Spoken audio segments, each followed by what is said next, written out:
All right, welcome everybody. This is Eric Core, and I'm interviewing Scotty from Infamous Stiffs, Hollywood Hate, Electric Frankenstein, Verbal Abuse, and I know there's a couple other bands we'll get to tonight too. But this guy's been busy, and we're doing this for Punk Globe, and of course Ginger Coyote says hi. Hello, Ginger. So, well, thanks for being here tonight. And I actually saw you perform back in the early '90s in San Francisco with Verbal Abuse at a place called Brave New World on Fulton Street. I don't know if you even remember that club because I don't think it's been gone for a long time. It sounds familiar, but yeah, I don't remember it. We Yeah, played so many different places. yeah, A lot at the farm, a lot. yeah. Well, it was pretty cool because I'd seen in '84 I saw Verbal Abuse with Nikki, and then it was really cool to see you with Verbal Abuse in it was probably about '92. Oh, okay. So then, yeah, because I joined, they had just finished the 84 tour and Nikki quit, and then they recruited me. I was in a band called Condemned to Death at the time. And so I went over to them and probably about, so if you saw me in 92, I think that's when we did the reunion for Nikki, no? I have no idea. I was still drinking at the time, so that's a fuzzy zone for me. Yeah. Well, I think I was too, but I think, yeah, I think that was, yeah, when we got back together. It may have been, I don't know. Yeah, it's all fuzzy because I left in 92, Okay, and at then the end of 92. now did you go to LA right after that or? No, I went to New York. Oh, okay. So I went to New York for about till 97, late 97. Okay. And then back to LA. So are you originally from LA area then or? Yeah, originally from LA. I left in Hollywood in 84. Well, just before 84. The Olympics were coming and the cops were just brutal here in Hollywood. I mean, if you looked like one of us, uh, there was a problem. They had a really big problem, and it was every single day. So I'm out of here. I just don't want, I don't want to deal with it anymore. You have the Olympics, I'm gone. How was it hitting San Francisco then? It was a pretty different scene or? Yeah, well, I had been there. I'd been up there a couple of times for the Eastern Fronts, and then another time with some buddies. So it wasn't that big of a shock. So I had already kind of been there. I knew some people, etc. And I went pretty much from Hollywood straight to the Vats I because don't know the Vats.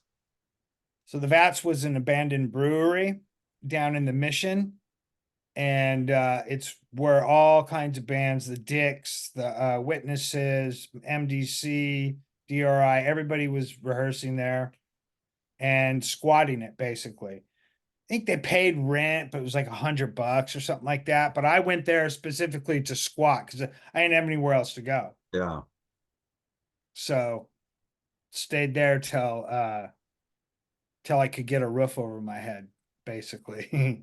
nice.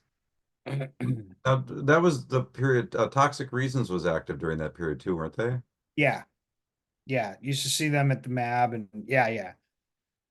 And Tool and Die, etc. They were one of my favorite bands too.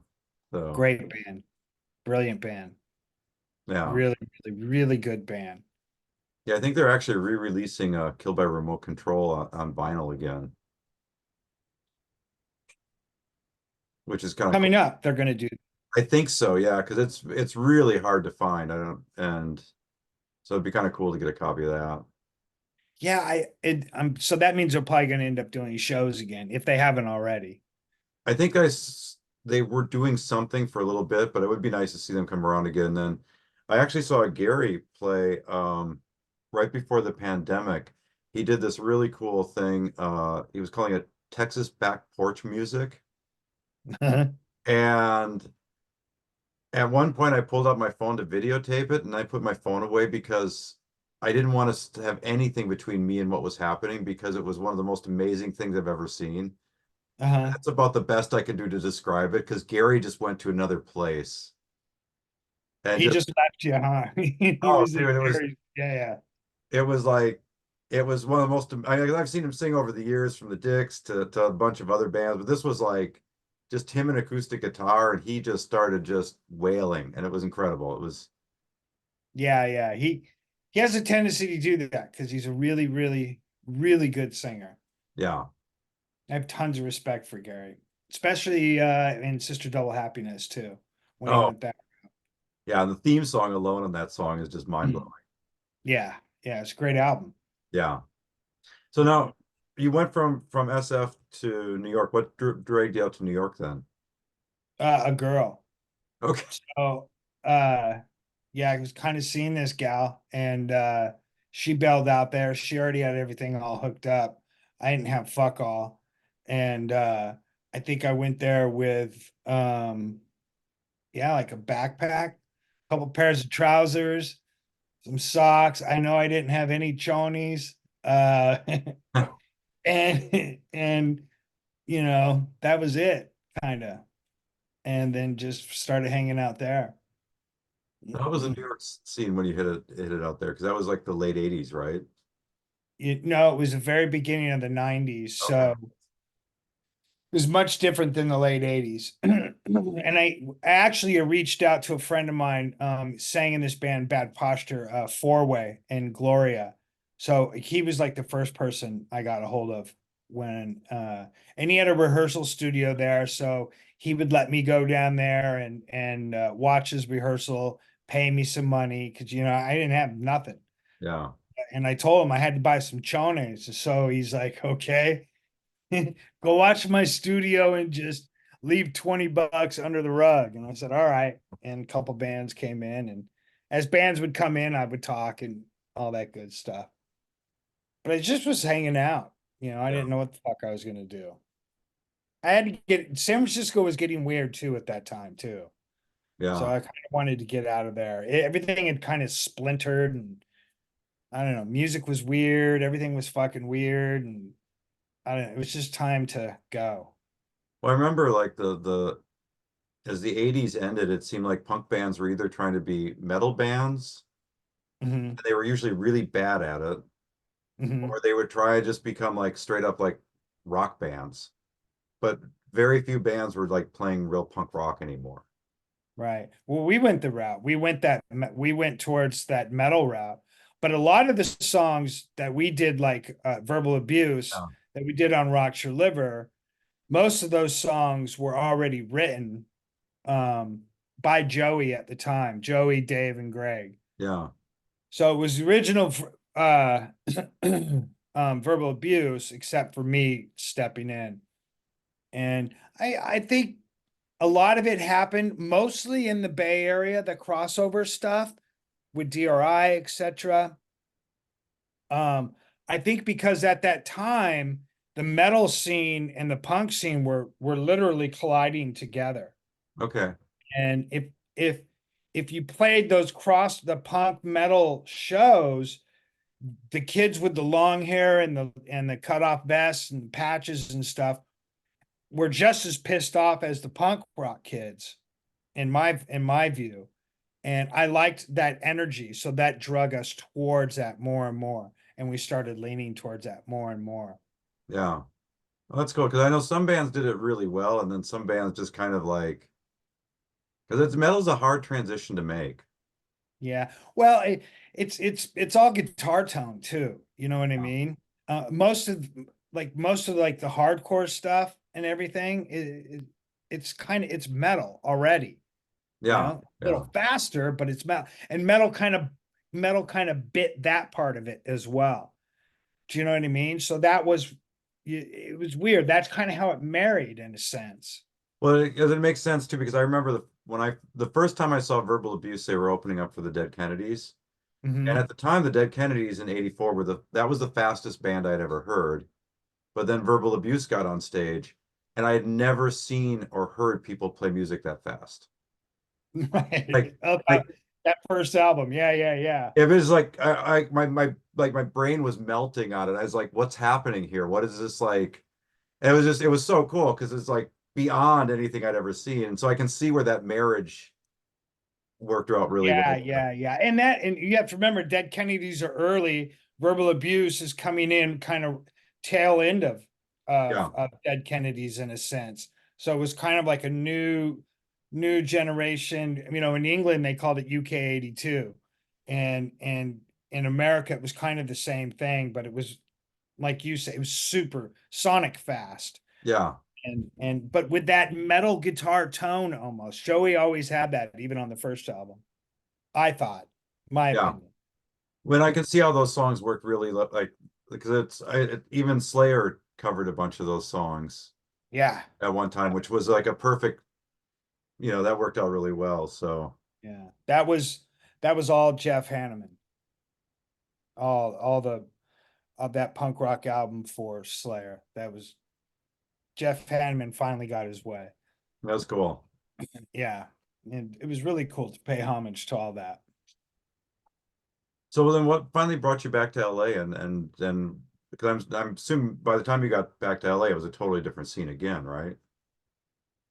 Yeah. Well, I in New York, I joined up with Electric Frankenstein. So Okay. I started playing with Electric Frankenstein, I think from 93 to 97, and released a bunch of stuff with them. And did shows there, yada yada. And then my my drug addiction got the best of me uh in New York, which I'm sure that happens to everybody there. Not everybody, but a lot of people. Um, and I just felt it was time for, if I didn't get out of there, it was going to get bad. Okay. So I came back to LA with a huge monkey on my back. So, and yes, LA had completely changed. Completely changed. And then did you jump into Hollywood Hate right away from there or No, I came back and when I came back, I started working for this record label called Tang Records. I don't know if you're familiar with them. They're out of remember the name, but they were out of the East Coast, so they did all the Boston bands. This is Boston, not LA. okay. Yeah. FUs, Gangrene, all that, Lemonheads, all that. And I worked with Curtis for a couple of years, and then eventually ran into old friends and stuff, and then started up Hollywood Hate, and did Hollywood Hate for quite a long time, And now you're with doing members coming in and out. yeah. And how long have you been doing Infamous Stiffs now? Mm, right at the tail of 2019, we started. We're a COVID baby. Oh, So okay. so basically, right when we got started and started rolling, COVID hit. And that's we could have I guess we could have, you remember when COVID first hit, if you touch the door handle, you'll Yeah. die, you'll get COVID. You know what I mean? It was, Oh yeah, it was scary. yeah, wicked paranoia. Nobody knew what the fuck. But after, by the summertime, remember it started in January, and by the summertime, it was kind of, I mean, people were dying left and right. Friends I knew that were dying from it. It was scary. But for some of us, it was like, fuck, we have all these songs, man. Maybe if Yeah. we just wear a mask and go in and record. And we found a studio where he was, willing to do it. We all tested, and finally by that summer in COVID, we just decided, fuck it, and we're gonna record. Um, and then you have to realize, well, now we can't press it because all the pressing plants are Oh, closed. that's right. Yeah, God, I'm forgetting all that. Yeah, that was just a nightmare. Yeah, so we're kind of hanging on to these tunes, like, okay, how the fuck do we diversify? What are we gonna do? So luckily we have folks that we know and we hung out with. Our guitar player's girlfriend at the time, Gabby, had some friends in Hollywood. So we said, all right, fuck it, let's do videos, because we can't do it. So we took a big chance and we invited a bunch of people. We too wanted to pay homage to a bunch of people, and we did the first song, Freak Parade. And we invited a bunch of people. We didn't think anybody was going to come because everybody thought they were going to die. And it turned out like, whoa, fuck, all these people were willing to do it because they were so bored to tears. Yeah. So we had people come every hour. So we built this. So if you see the video ever, we built everything in there. Wow. Then we had Chris Blaveau come in, who I don't know if he's a cinematographer. He was up for a couple of Oscars for his cinematography for, God, I can't remember the movie. I wish I did. But he was super stoked because we had Rick Agnew coming in, Greg Hetson, Tim Armstrong, Noodles was in there, Jack TSOL. It's his reading in the beginning of it. And we just had everybody come in every hour, so nobody crossed paths. You went in this way and you went out the back way. Well, that's So now I got to go see the video. That sounds really cool. yeah, that's the backstory to the video. And we drove out to this area, this woman that used to be in Hollywood, and she had all this crazy um backdrops and shit from all the movies she had done throughout the years. So we picked she's just all, go pick whatever you want. Like, well, okay, we're gonna carnival theme it. So you'll see in the video, we picked all this crazy shit, we put it in a truck, drove it over to Gabby and Mark's, and they built the studio right there. And that's how we did that. And then we did a couple of more. That's pretty cool because I think in some ways I think the pandemic brought out like what you're talking about, like some really cool creativity Mm-hmm. because you wouldn't have done that otherwise. No, it would have been too expensive because everybody was shut down. Hollywood, everybody. So you have all this talent that surrounds you that is stuck between four walls. And a couple of phone calls here and there and a couple of tests here and there. And hey, do you want to, and like, I'm doing nothing. I don't even want any money for it. I'll just go and let's just do it. So, I mean, that's what we did. Brought it all together and said, this is what we want to do. Are you in? Yeah, of course I'm in. That's Nobody pretty said cool. no. So it was cool. It was really cool. It was a lot of fun. And I remember that desperate feeling at that there was a certain point in the pandemic where it's like, yeah, I'll go do that. And remember Yeah. even going to a show at a skate park where everybody just they weren't expecting that many people and the place was just mobbed because people needed to see music. Yeah, yeah. And and that it'll drive you it was a lot of people going stir crazy. Unless you're good with yourself, being by yourself or with whomever you are living with at the time, unless you're totally fine with that, yeah, you're going to go crazy. A lot of people, went kind of cuckoo for Cocoa Puffs, so to speak. Yeah, no, it's definitely a thing. Uh, So I was talking to our mutual friend Kate, and she was telling me that yeah. you've been doing some really cool activism work, and I was wondering if you want to talk about that at all. Well, it's been like over a decade. We had a fella here. I had just moved to a place called Fullerton, California, and we had a fella here. He was homeless. His name was Kelly Thomas, and the police had beat him to death. Literally beat him for 9 minutes. You can go on YouTube and see the video. It's really hard for me to hear the audio because he's screaming for his father because Oh, he's mentally not all there either. Um, so it was gnarly. If you the picture that they put out and it took and so yeah, we went to the police station for I think every single weekend for 5 months. So everything in my yard died, everything. mhm. There was no water. We went there every single weekend with a bunch of other people too. Um, a real good gadfly is a guy named Baxter, who is now kind of curating the punk rock museum in Vegas. Mhm. He just kind of landed the gig. It's perfect for him.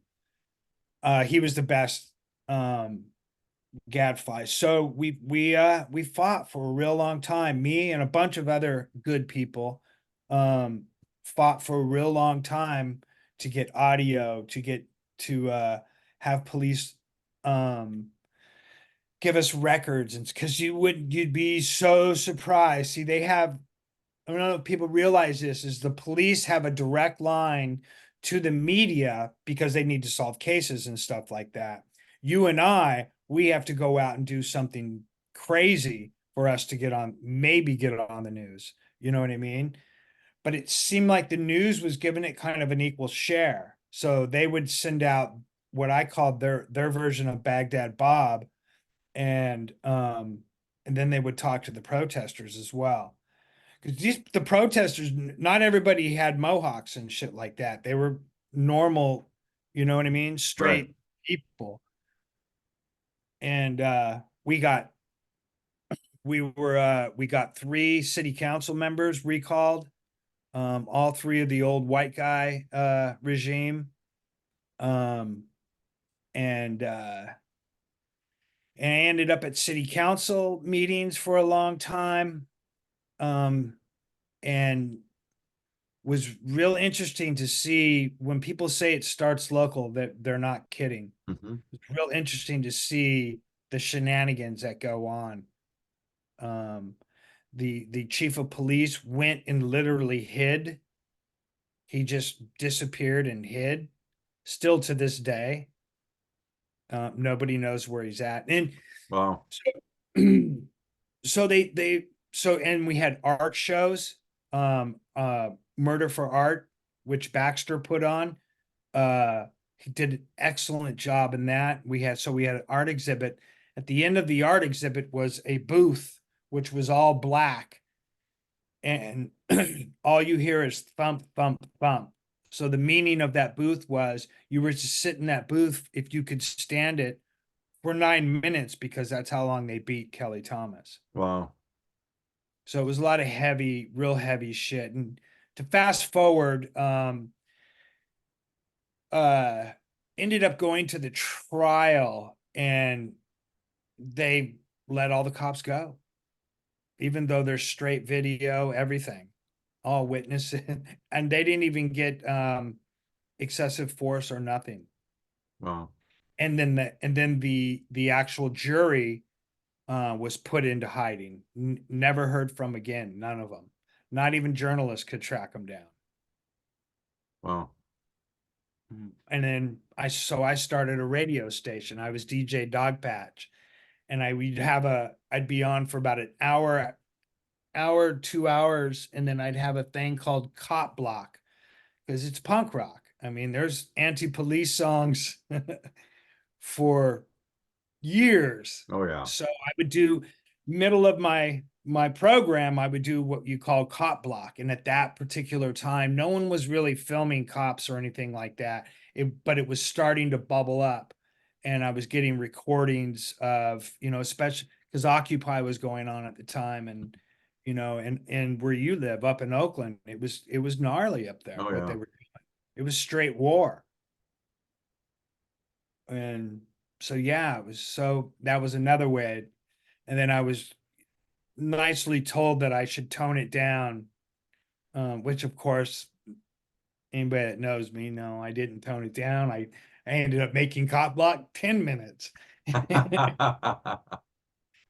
then I and then I just faded away from it. But that was the gist of most of my activism, because I lost my job because of it, Wow. which I thought I was doing the right thing, but turns out that was right when Facebook and all that stuff was kind of starting, I think. And yeah, so they would be, they'd have looky loos. You didn't have as many protections back then and so forth that you do now. Um, and I guess they found it, and I was politely told to leave, even though my job was fine. Yeah. Yeah, it was a bummer, but whatever. I don't regret it in one bit. Did you see any lasting changes in your community after doing that work? Yeah, for a long time, the police were at their best behavior. You know what I mean? Um, they call it now being woke, but we were saying that we were woke, 12 years ago. Right. Because if you're asleep, that's when they do their dirty business. So we told them we were completely awake, and nothing more than a politician hates is when his constituents are completely awake. I mean, good, bad, it doesn't matter about the politician. When they're awake, they get worried because that means you're watching them. They don't like to be watched. Neither do the police. They I think they started God, what I can't remember the name of it. It's I can't remember the name of it. It was supposed to be a community sort of watch thing Hmm. that they had started for the police, and they fought it tooth and nail. So that ended up going by the wayside. So in a nutshell, did it change? Yeah and no. So I think it's right there available again. They definitely changed on how they handle the homeless. Of course, it's much worse now than it was back then. That is the homeless situation Right. uh, in every city. So yeah, I think it changed, but I think it's kind of like one of those pots where the top is bubbling, and you know what I mean. You can Yeah. turn up the fire just a little bit more, the top's going to come off.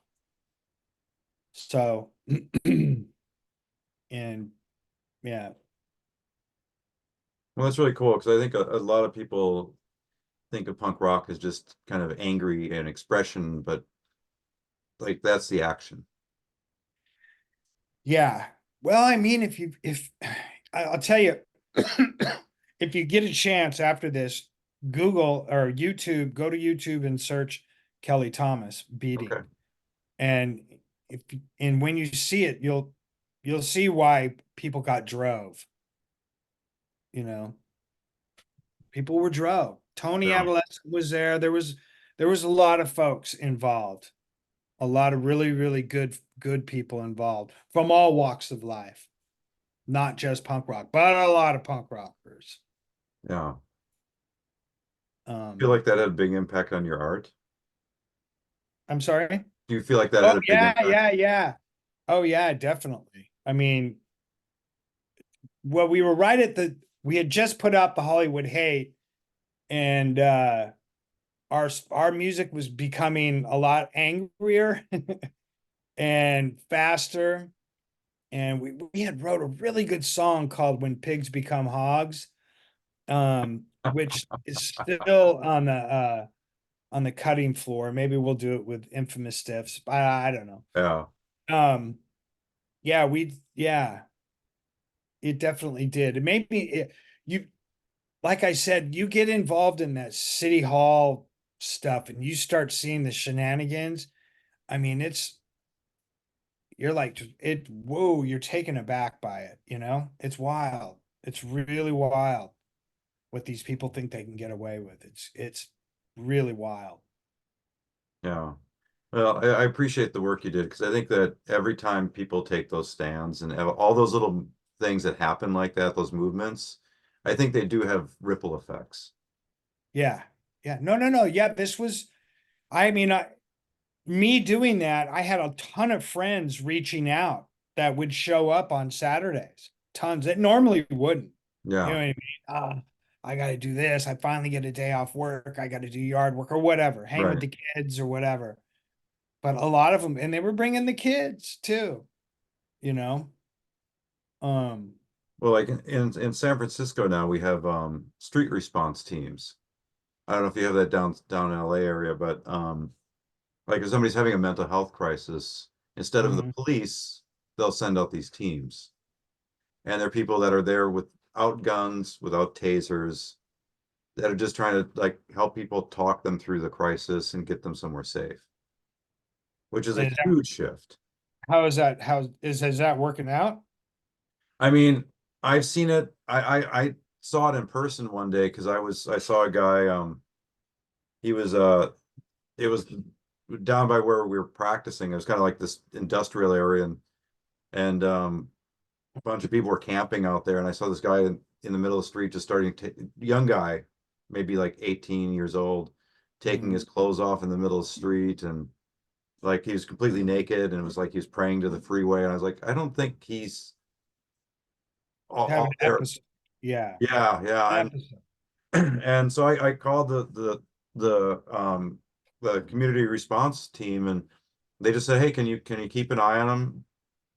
We don't know how long it's gonna take, but just to make sure that when we're there, you can show us where he is if he's moving around. And I watched him for about a half hour, just kind of you know gave him some space, and they were amazing. They showed up.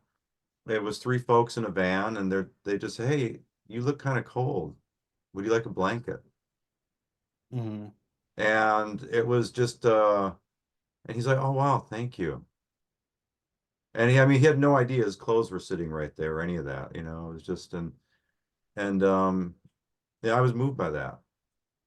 Yeah, I think when those people that are in that profession, police are supposed to be that way. They're supposed to show up somewhere and de-escalate. That's one of the biggest problems that we have. They kind of don't. I mean, we just the other day we had over here in Riverside, they shot a kid. He was Oh, autistic. They wow. knew he was autistic. They had been called to the house before to help because he was autistic. And I guess they got called for help again by the family, that is. And they had the front door open. They showed just a little bit of the video from the cops' video, and the kid came running out and what he had in his hand, but he had something. Yeah, and they just shot him. Oh, that's really sad. Yeah, he was 17 or something like that. So the more things change, the more they say the same, you Yeah. know. Well, hopefully we're moving in a better direction, but it's hard to say. I mean, I think the challenges it takes, like you're saying, is people have to stay awake and it takes vigilance. Yeah. Yeah, I don't mind being called woke at all. I Yeah. mean, I don't even know why that people think it's stupid to say that. I just don't know why, man. Well, Because otherwise you're if you ain't awake, you're asleep, right? I mean, that's the opposite. it's what's the governor name of Florida guy? I can't think of his name right now. Oh, But DeSantis. Santa, I mean, if he's against something, it's usually a really good sign that it's a good thing. Yeah, I agree, You know, 100%. it's like Do he's the like opposite. yeah, he's like a bellwether. It's like what Yeah, yeah, if you're wondering, it's like, I wonder if this restaurant's a good restaurant. He says it's an awful restaurant. It's like, well, you should go right to it because it could be yeah, amazing, right? yeah. Oh, Um, he hates it. Oh, well, then you know what? It's probably good. Yeah, yeah, yeah. I'm gonna go try it out, man. yeah, exactly. So, um, well, cool. So what's some of the stuff that I saw you posted, I think it was your drummer got some pretty major accolades. Oh, you just got a golden reel for dialogue sound for a movie called Oppenheimer. A He movie was called also I no one's ever heard of that, have they? I've never seen the movie I haven't still. seen the movie either, but I've heard the name like crazy. It's like, Yeah, yeah, kind of like yeah. And he did another one called Creator too. He okay, worked on that as well. And now Dave is an old San Francisco punk rocker. He was in The Afflicted. okay, He was in a band called The House of Wheels. And before he's in us, and he still is, he's in the Avengers as well. So he plays drums for the Avengers. And then and he lives in LA here, so it was perfect for us. Um, yeah, and yeah, he just won a couple of the reels. He does sound. And then Troy, who's also from the Bay Area, from Berkeley, Tataki from Boneless Ones, he's playing bass, and he won an Eddie for a short non-theatrical documentary. oh, So that's Eddie is the equivalent of the editor's version of okay, Oscars. All right. So they call it an Eddie instead of an Oscar. And yeah, and these two have been working at their craft for a real long time. So it wasn't like they fell into it. Now Dave worked with a team and stuff, but he still did a lot of work, you know what I mean? And they've worked a long time at their craft, and now here's a little, you know, trophy Yeah. for you to show our appreciation of it, I suppose. So yeah, that was really cool. We were really stoked for him, Nice. especially because he won. Yeah, that's pretty amazing. Yeah, Pretty yeah, cool. it was totally amazing. So what's some of the stuff keeping you going today? Like what's keeping the fire burning? What's got you inspired? Well, right before COVID, I had a major heart attack and I almost died. So I went into the hospital. They put a stent in my heart and I lived. So I kissed death on the lips. At least that's what the nurse told me when she was reading my EKG for me. And so knowing that how fragile a human being is in a lifespan, which meaning we could hang up and anything can happen to either Right. one of us. Uh, it was it was high time to like keep writing because that's the fire that you know what I mean. I feel like I have more music in me. Um, I want to play and I love playing live. I love like surrounding with like-minded people that dig the tunes, you know what I mean? And everybody's having a good time. You know, we just played with the guy you just interviewed, Glenn Matlock. We just played with Oh, him he's and Clint amazing. Kirk and Gilby Clark was on Yeah. guitar. Um, yeah, that was a lot of fun. You know what I mean? So yeah, it's really cool. And that's what, you know, keeps me loaded, so to speak. Although I've been clean and sober for over 23 years now. So Oh, nice. yeah, that's what keeps me loaded. Just keep moving on. Plus the fellows that I'm playing with too. You know what I mean? They still Yeah. have a and you know, you play yourself. As long as you're having fun, have at it. When it's Yeah. not any fun, move on to something else. You know what I mean? When it's funny because it's like I've been clean and sober a long time too, and it's amazing how many people that's part of that longevity of playing music, Yeah. you know. I remember clearly. I mean, we wrote an album called Rocks Your Liver. Yeah. So you try to tour off of an album called Rocks Your Liver. Everybody wants to rock your liver every Right. night. You know what I mean? That's tough, especially in Europe too. It's even more tough. Oh, we make big party here, 4 cases of beer. And you know us, we're gonna try to drink all four. And No, they got big beers. and it's funny because like I don't think like any Americans watching this who haven't been to Europe and played music, like Mhm. I there's places you walk into, like just a little bar, they go, so this entire refrigerator, and it would be a huge refrigerator. This beer is for the band, but if you run out, we will restock it. And Yeah, you're we've looking got at, the other refrigerator. yeah, yeah, and you're looking at like, how is this even possible? You know? But you're right, for Americans, it becomes like, oh yeah, Oh, it's you're like Willy. If you're drinking back then, it's like you're in Willy Wonka's chocolate factory. You yeah. know what I mean? Because it's open bar. Um, I mean, our van, we had a whole section of the van was beer that we were taking from shows that we couldn't finish from the refrigerator they gave us. So we loaded it in the van and then we get all drunk and we start taking people from other countries and putting them in the van with us. And we're headed to Berlin. You want to come? Sure, make big party. And we got people we don't even know, but they're all in the van. We're all drinking and singing. Yeah, it was great, man. I had a blast. I bet I that had a was a good really good time. time. That sounds fun. Yeah. I have just as much fun sober too, though now. Now I don't even think it because I've been sober for so long. So it's just not even a thing, you know? It's funny though. It's like I've noticed like my the guys I play with drink. So they'll get the big cooler and I'll go, do you have sparkling mineral water? Oh yeah, that'll be €2. And I'm like, but wait a minute.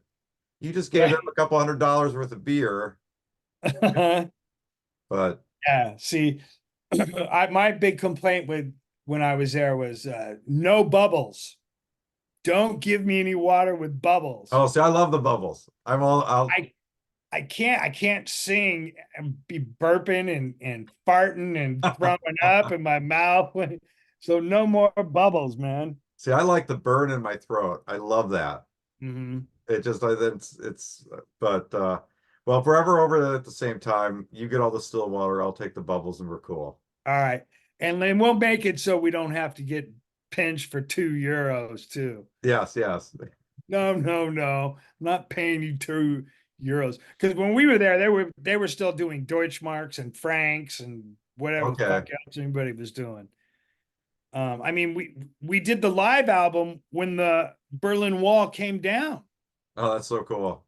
Yeah, and I just stayed in Berlin for 3 months That must have after been that crazy. tour. Yeah. I didn't want to leave. It was going bonkers, Yeah. you know? And I tried to tell the Germans, I'm like, look, man, you guys, what you should do is go get some bananas because the East Germans didn't get bananas all the time, and go get you some real bitchin' chocolate, roll it in some nuts, freeze them motherfuckers up, and go out there and sell you some frozen bananas, man. Because everybody was getting free Deutschmarks, you know what I Right. mean?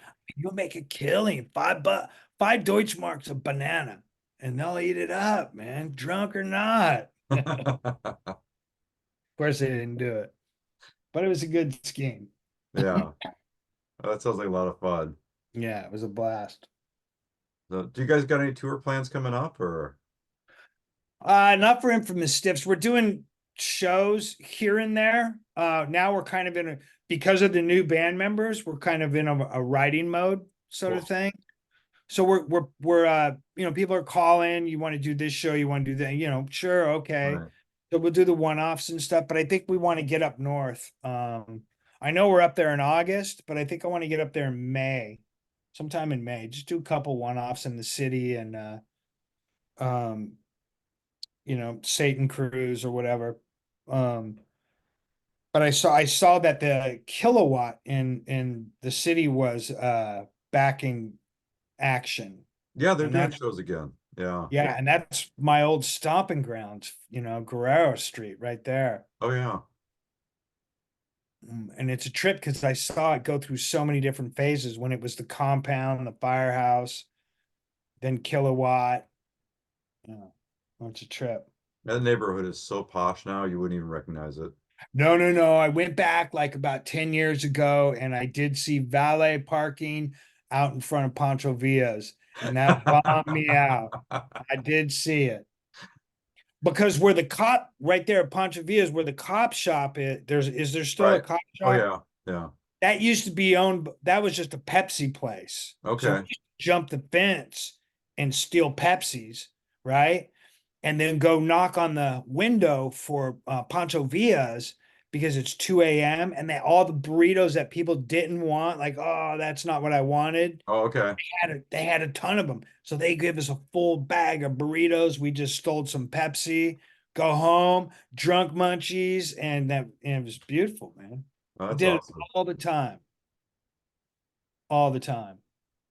Oh, I think it'd be a little bit more challenging now, but you could still try it. Yeah. Yeah. I don't know. Yeah, if it's Uh, it's as bad as you say. I know the mission is real different now.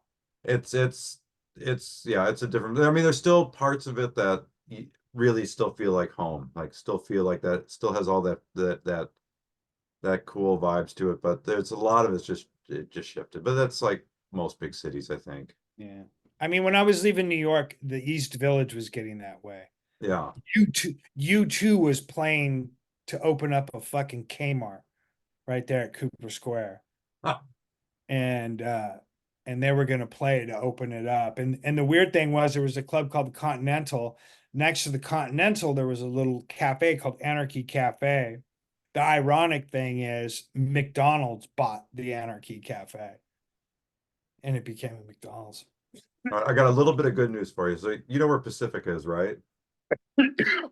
Pacifica? Yeah. So just Yeah, south of San Francisco on the coast. So sure. there's a taqueria there. I think it's called La Mordida, Hmm. and it's inside the shell of a former Taco Bell. Really? Yeah. So I was, it's like sometimes it goes the other way, you know. Yeah, yeah, yeah. No, I'm But all for that. I love it because it's like every time I walk by it, it always makes me so happy because I'm always like, yeah, somebody Is it won by that. that? Is it by that venue Winters? Kind of by Yeah, it's there? close to Winters. Yeah. It's not Okay. the one closest to Winters, but it's a little bit further down the road. So just get in the car and just drive down a little bit and you'll be Yeah, there. about a half a mile. Yeah. Okay. Yeah, that's I'm gonna head there then. Go check it out. Yeah. Well, next time you come up here, let me know and I'll take you over there. Yeah, absolutely. Because I went to La Cumbre to get a burrito. You know what I mean? Yeah. And we used to pay $2. It's like $8 for the same. The burrito's even smaller now.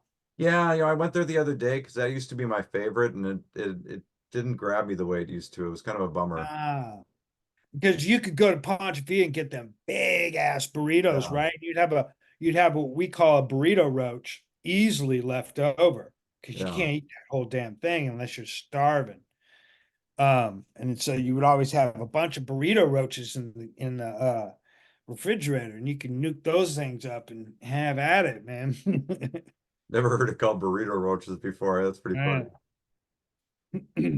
So, well, hey, thanks for meeting with me today. This has been great. If people want to get in touch with you, what are some of the best, like, what are your social media? What should they look for? We think our Facebook got hacked, so try to stay away from that. You can go to Infamous Stiffs at Instagram. You can go to Infamous Stiffs at the TikTok before the government takes that away. You can go to, if you want to download digitals, we prefer if you go to Bandcamp and handle your business through there rather than Spotify, although we are on there. And then, of course, all our videos that we made that we spoke of earlier during COVID are all up on YouTube. Go in there and subscribe because now we have some other guys in the band. They're going to get together and we'll probably make a bunch of cool new videos the next round coming up shortly. So you got YouTube, Instagram, TikTok. You can always email us at info@infamousstiffs.com. Hang out, wait for the Facebook thing to get situated and we'll deal with that. And then all your streaming platforms as well. Very cool. And just if people don't already know, is in Bandcamp, I'm assuming they can pay you what over a certain amount if they want to, and You get 85, pretty much 85% of whatever you're charging, yeah, which is you'll never see that on Apple, Amazon, Spotify. You just won't see it. yeah. I think a lot of non-musicians don't have any idea about that, but they really do make that's a huge difference. Absolutely, yeah. People just thinks it's a place where indie bands just kind of drop their stuff, and it's this plethora of indie bands you never heard of and stuff like that. You'd be surprised. You'd be really surprised on Bandcamp how they've changed a lot of their stuff, and you can sell your merch on there now too, so you Yeah, don't have to get it. Oh, we do have a website, so you can go to our website as well and buy shit from us because that always helps with petrol. cool.